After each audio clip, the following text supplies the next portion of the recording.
তো এক নম্বরে আল্লাহ বললেন, আল্লাহ ছাড়া কারো ইবাদত করা যাবে না। আল্লাহ ছাড়া কাউকে সিজদা দেওয়া শিরিক। সিজদা পাবে একমাত্র আল্লাহ। বান্দা যদি আল্লাহ ছাড়া অন্য কাউকে সিজদা দেয়, এটা শিরিক হয়ে যাবে। ইবনে মাজা কিতাবের নাম, 1853 নম্বর হাদিসের বর্ণনা। রাসূলুল্লাহ সাল্লাল্লাহু আলাইহি সাল্লামের একজন সাহাবী নাম মুআজ ইবনে জাবাল রাদিয়াল্লাহু তাআলা আনহু। এই মুআজ ইবনে জাবাল রাদিয়াল্লাহু তাআলা আনহুর বর্ণনা।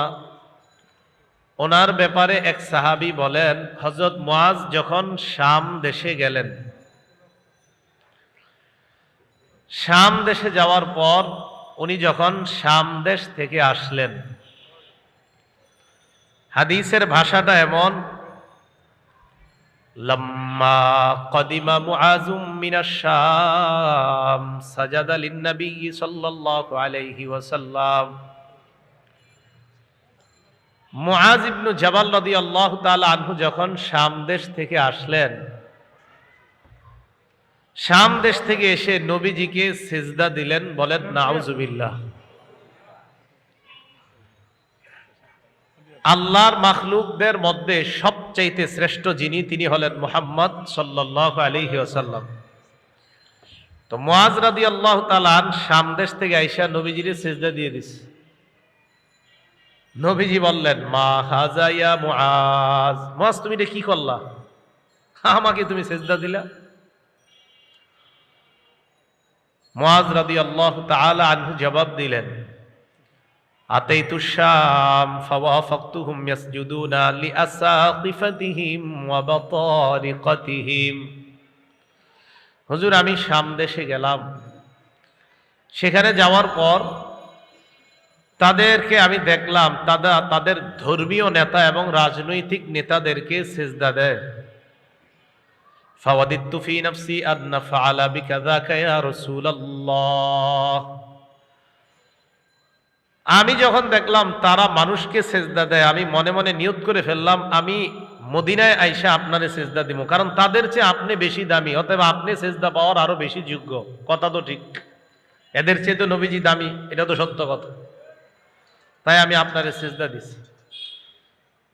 নবীজি বললেন, ফালা তাফআলু, সাবধান, কোশ্চিনকালেও এটা করবা না। আল্লাহ ছাড়া কাউকে সিজদা দেওয়া জায়েজ নাই।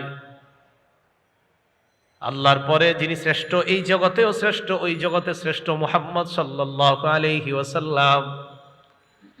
এই নবী বলেন, আমাকেও সিজদা দেওয়া জায়েজ নাই, অতএব দুনিয়ার অন্য কাউকে, কোনো মানুষ যত বড় হোক ছোট হোক, তাদেরকে সিজদা দেওয়া হারাম। মুফতি, মুহাদ্দিস, শাইখুল হাদিস, পীর, ফকির যেই হবে, সে যেই হোক না কেন, তাকে সিজদা দেওয়া হারাম। আবু দাউদ শরীফের 2140 নম্বর হাদিসের বর্ণনা। এই হাদিসের বর্ণনাকারী সাহাবীর নাম কাইস ইবনে সাদ রাদিয়াল্লাহু তাআলা। এই কাইস ইবনে সাদ বলেন, আতাইতুল হিরা, কুফার একটা এলাকা আছে হিরা, এই হিরা নামক এলাকায় আমি গেলাম। ফারাআইতুহুম ইয়াসজুদুনা লিমারজুবানিন লাহুম, আমি গিয়ে দেখলাম তারা তাদের নেতাকে সিজদা দেয়। ফাকুলতু রাসূলুল্লাহি আহাক্কু আন ইউসজাদা লাহু, আমি মনে মনে বললাম, কোন মানুষ যদি সিজদা পাওয়ার যোগ্য হয়, সেটা সবচাইতে বেশি যোগ্য হলেন আল্লাহর নবী। যদি কোন মানুষ সিজদা পাওয়ার যোগ্য হয়, সবচাইতে বেশি যোগ্য রাসূল সাল্লাল্লাহু আলাইহি ওয়াসাল্লাম। যদি হয়